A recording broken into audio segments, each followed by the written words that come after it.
નમસ્કાર મિત્રો, SR ફટાફટ ન્યૂઝ ચેનલમાં તમારું સ્વાગત છે. તો જાણી લઈએ ખેડૂતો માટેના તાજા, મોટા અને મહત્વના સમાચાર ફટાફટ ન્યૂઝ સાથે. અમૂલ અને અન્ય ડેરીઓ દ્વારા પશુપાલકો પાસેથી ખરીદવામાં આવતા દૂધના ભાવમાં પ્રતિ લિટર 2 રૂપિયાનો વધારો કરવામાં આવ્યો છે. પશુ આહારના વધતા ભાવ સામે આ વધારો પશુપાલકો માટે આશીર્વાદરૂપ સાબિત થશે.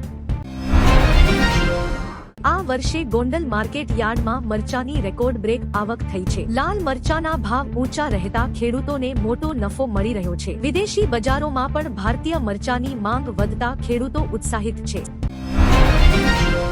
સહકારી બેંકો દ્વારા ખેડૂતોને આપવામાં આવતી લોન પરના વ્યાજ દરમાં રાહત આપવાની જાહેરાત કરવામાં આવી છે. હવે ખેડૂતો ઓછા વ્યાજે કૃષિ સાધનો અને બિયારણ માટે ધિરાણ મેળવી શકશે, જે ખેતીના આધુનિકીકરણમાં મદદરૂપ થશે.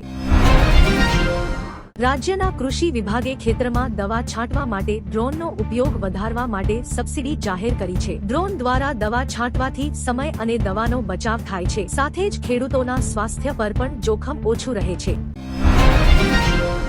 ઉત્તર ગુજરાતમાં બટાકાના પુષ્કળ ઉત્પાદનને જોતા સરકારે નવા કોલ્ડ સ્ટોરેજ બનાવવા માટે સહાયની જાહેરાત કરી છે. ખેડૂતો હવે પોતાનો માલ લાંબો સમય સાચવી શકશે અને જ્યારે ભાવ વધે ત્યારે વેચી શકશે.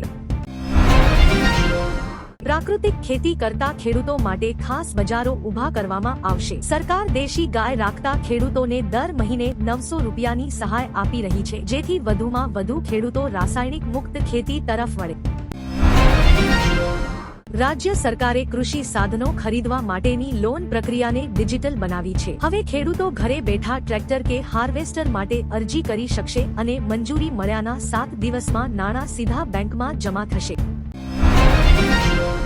આગામી ચોમાસા માટે ખેડૂતોએ અત્યારથી જ કપાસના બિયારણની ખરીદી શરૂ કરી દીધી છે. બજારમાં કપાસના સારા ભાવ મળવાના અંદાજને કારણે આ વર્ષે વાવેતર વિસ્તારમાં 15% જેટલો વધારો થવાની શક્યતા નિષ્ણાતો જણાવી રહ્યા છે.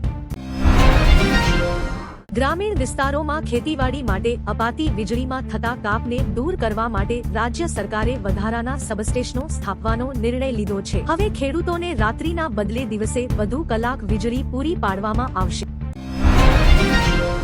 કેરી અને કેળાની નિકાસમાં ભારતે આ વર્ષે નવો રેકોર્ડ બનાવ્યો છે. ગુજરાતની કેસર કેરીની માંગ દુબઈ અને અમેરિકામાં વધતા ખેડૂતોને સ્થાનિક બજાર કરતા બમણા ભાવ મળી રહ્યા છે, જે ગૌરવની વાત છે.